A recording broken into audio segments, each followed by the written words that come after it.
Tema 2, parte 5. Presión en un fluido en movimiento.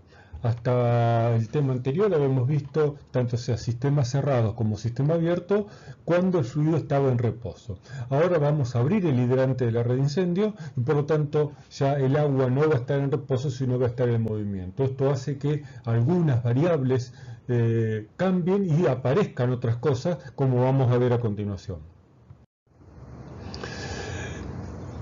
Dentro de un sistema, dentro de una cañería, vamos a centrarnos en el caso de una cañería que es parte de una red de incendio, existe lo que se denomina la presión normal. Esta presión normal está generada tanto sea por un tanque de altura o por una bomba de incendios que está con su émbolo, ficticio porque la bomba no tiene émbolo, está presionando el agua.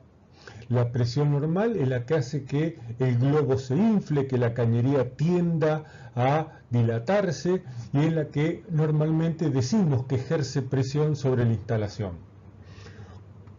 Cuando abrimos el hidrante, el agua circula y para que el agua pueda circular tiene que haber una fuerza que ejerza una partícula sobre la otra. Si el agua se mueve de izquierda a derecha, de acuerdo a la pantalla, tiene que existir una fuerza de forma tal que la partícula del lado izquierdo esté soportando una fuerza o una presión mayor que la partícula del lado derecho. De esta manera el fluido se puede mover. Si la presión o la fuerza que tienen ambas partículas son iguales, no hay posibilidad de que el agua se mueva. Por lo tanto, va a aparecer lo que se denomina la presión de velocidad. Habíamos dicho que la presión no existe, la presión es una fuerza relacionada a un área, por lo tanto, la presión de velocidad que es horizontal a la dirección es tangencial a la cañería, es simplemente una fuerza que hace que el agua se pueda mover. Es como que existe alguien que nos está empujando de la espalda para que podamos circular, porque si no permaneceríamos quietos en el mismo lugar. Por lo tanto, la presión total que va a tener o va a soportar una instalación va a estar dada por su presión normal, que es la que normalmente o habitualmente medimos con un manómetro, y la presión de velocidad. La presión de velocidad no ejerce, no se manifiesta deformando el recipiente y no es la presión que va a inflar el globo, por ponerlo en términos sencillos, es la presión que va a hacer que el fluido se pueda mover. Por lo tanto, la presión total va a ser igual a la presión normal más la presión de velocidad.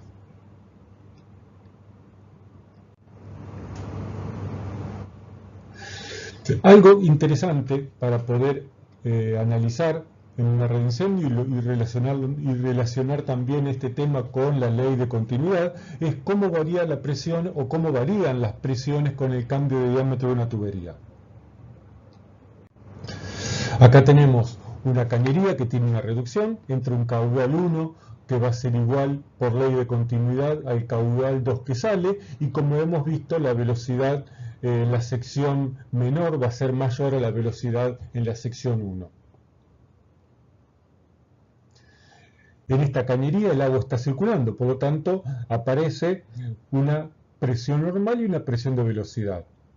La presión total desde el ingreso del agua hasta la salida del agua es exactamente la misma, porque en este caso todavía que estamos hablando con una cañería ideal que no tiene pérdida en su interior, no hay nada que consuma parte de esta presión total que tiene el sistema y que tiene capacidad de entregar. ¿Cómo cambian la presión normal y la presión de velocidad de acuerdo al diámetro? En el tramo 1, que va a ser el diámetro mayor o la sección mayor, la distribución de presión normal y de presión de velocidad está conforme a la línea verde. A medida que se reduce el diámetro y nos acercamos a la sección menor, ambas presiones se disminuyen. ¿Cómo podemos entender esto? De la siguiente manera. Habíamos dicho que para que el agua pueda circular, el mismo caudal de agua pueda circular por una sección menor, la velocidad en la sección menor tiene que aumentar.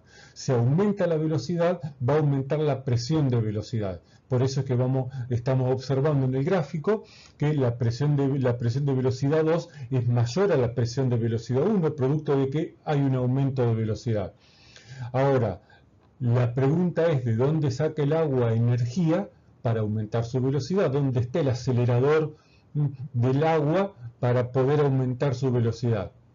Como estamos viendo en el gráfico, la energía que va a tomar el agua para poder aumentar su velocidad la saca de reducir la presión normal. Por lo tanto, en la sección número 2 hay un aumento de la presión de velocidad, pero como consecuencia de ese aumento de la presión de velocidad hay una reducción de la presión normal. Si yo coloco un manómetro en la sección número 1 y un manómetro en la sección número 2, un manómetro que mide presión normal, la presión normal en la sección número 2 va a ser menor a la presión normal en la sección número 1. Pero la presión total del sistema se mantiene constante, o sea, no aparece energía de la nada, ni se entrega energía a la nada. Hay un cambio de energía, el sistema conserva su energía entre el punto inicial y el punto final. Lo que hay es un intercambio de energía entre la presión de velocidad que necesita más el fluido para poder circular por un lugar más estrecho a costa de la reducción de la presión normal.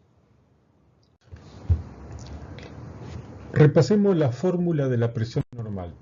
La presión normal, que es la que produce, por ejemplo, un tanque de altura o la que produce una bomba, está dado por el peso específico del fluido, que en el caso del agua es 9,81 kPa por metro, por la altura.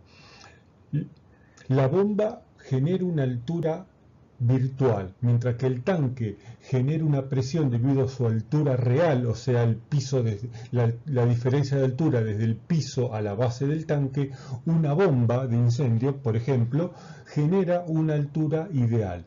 O sea, esta altura no existe, pero el efecto de presionar el agua, de generar presión sobre el agua, está generando esta altura virtual que se transforma en una presión normal que es perpendicular a la pared del recipiente que la contiene y hace, como dije recién, que el recipiente se deforme o, para entenderlo en términos más simples, o que el globo se infle. El globo se infla, un recipiente explota internamente por el efecto de la presión normal.